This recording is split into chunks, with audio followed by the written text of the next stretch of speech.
Simpleng luto lang ang ating niluto ngayong araw na to. At ito ay paksiw na bangus. Ayan.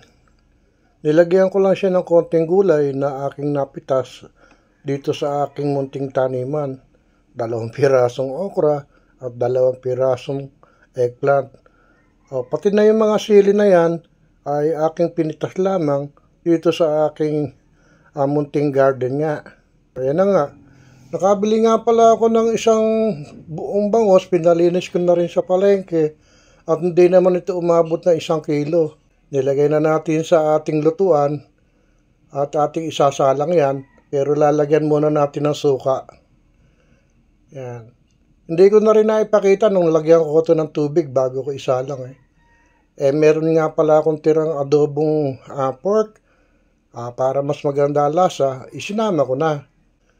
At ito na nga, yung napitas ko kanina sinabi ko, 2 okrang maliit, 2 eggplant na maliit, at saka yung mga sili. Puro tanim ko lang talaga yan. Ito na nga, sinalang na natin. At makikita naman natin dito, kumukulo na. Napakasimple ang pagluluto ng paksiw. Pero kung minsan, siyempre gusto mong mapasarap. Ayan nga pala yung pinitas kong 2 eggplant. Nakita na rin yung sili. Hayaan lang natin yan. Kulo lang kulo. Malambot na yung kunyari, yung adobong pork. At lalo pa siyang lalambot dito. Tamang-tama, lalabas yung katas niya.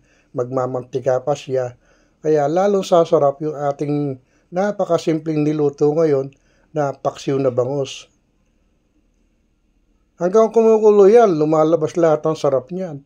Yung sarap ng bangus, mabangus talaga, talagang masarap yun kahit anong luto dinagdagan pa natin ng adobong pork.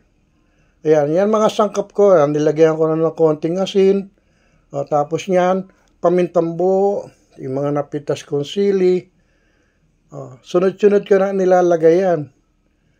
Hindi ko na rin naipakita ng aking takpan yan, tinakpan ko yan at hininaan ko yung gatong ng ating apoy para unti-unti lang siyang naluluto, slow cooking baga, para mas masarap at hindi siya matutuyuan. Ayan, hinagis ko na lahat yung gulay, pampasarap din yung mga gulay na yan, hindi purong isda lang at hindi rin pork. Nakapagpapasarap yan. Ayan, nilagyan ko ng usapang pampasarap, nilagyan ko ng isang pampasarap talaga. Ito, at maluluto na yan. Pamaya-maya lang, maluluto na yan. Dahil yung gulay, ilang minuto lang yan, luto na. Ayan na nga. At ilalagay natin sa isang lalagyan yan.